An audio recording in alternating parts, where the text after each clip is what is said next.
Hello, dear friends. Welcome to Kardec Radio, where we're here to nourish our souls. I'm Norah, the host of this program. That's by Joanna de Angelis and Divaldo Franco.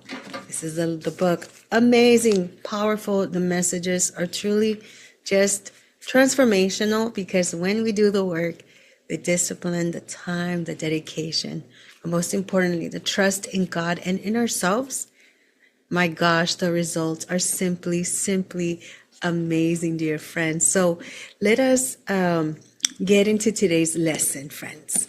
Let us think about it in a form of a question. Is life really limited to what we can see, hear, or touch? Or is there something else, something deeper, right? That's kind of a current, a guiding us to little voice, to everything from behind the scenes. What if the true essence of life isn't the body we inhabit, but the spirit that keeps returning, learning, growing each time that we have a chance to evolve? How is that for us? And that just takes us into today's reading, which states, consequently, life breaks the barriers of the physical world and its expressions to show itself in all its glory as energy or spiritual in nature.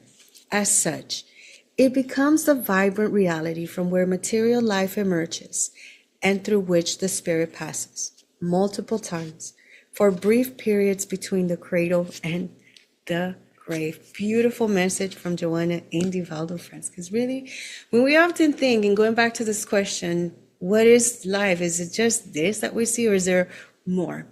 Right? So sometimes we may think life is very limited between birth and death. But Spiritism most definitely helps us expand that vision to understand that life doesn't begin in the cradle, and it certainly, friends, does not end in the grave. Life is energy, life is spirit, life is eternal. So we are spirits who pass through the physical world, not once, but many times. And each passage is a temporary chapter in a much larger divine story. So the body, as we know, is only the instrument.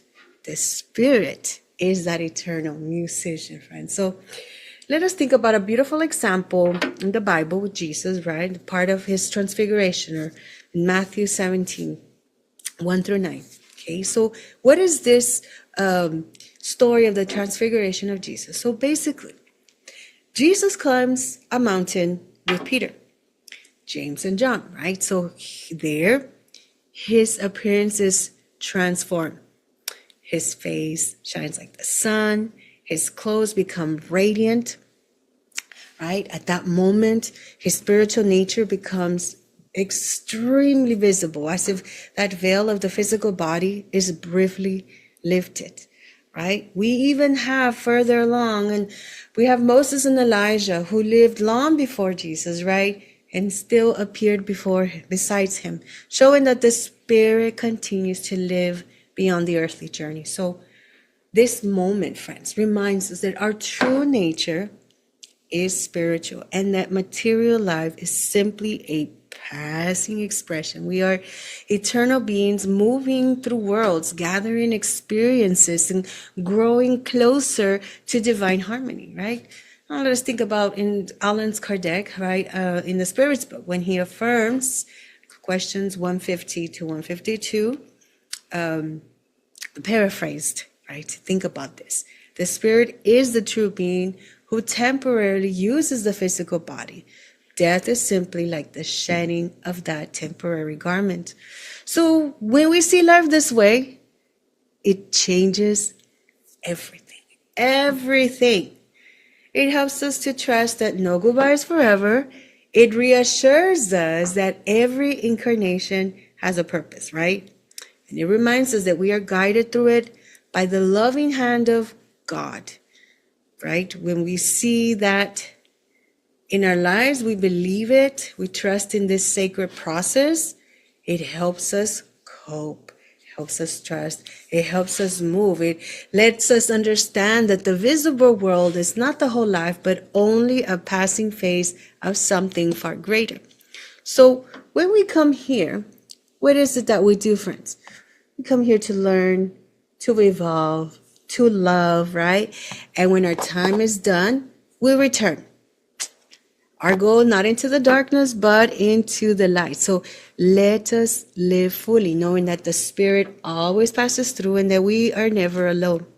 Let us do a quick visualization for this, friends, sort of like the homework for the week. We take a deep breath, close our eyes just for a moment.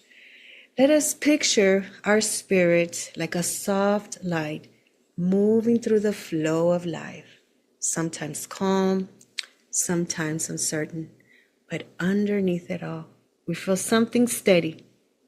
What is that? It's God's quiet presence, gently guiding us forward, always there. Now, whenever we're ready, we open our eyes and we carry that peace. What a beautiful visualization to do throughout the week during challenging times, and even doing through calming times, to connect to the divine, to connect to our essence, which is the Spirit, right? To understand that the materialistic world is important and there's nothing wrong with enjoying it, but that our purpose really here is to learn, to evolve, and to love. And those attributes are most definitely of the Spirit, right? To keep moving forward. So let us trust in God to give us the courage to face each day with peace and with hope. That is today's message, dear friends. Thank you so much for tuning into Kardec Radio, where we're always nourishing our souls. And let us tune into other programs, right? We have different programs throughout the day. And let us always, always remember that we are loved. Bye, friends.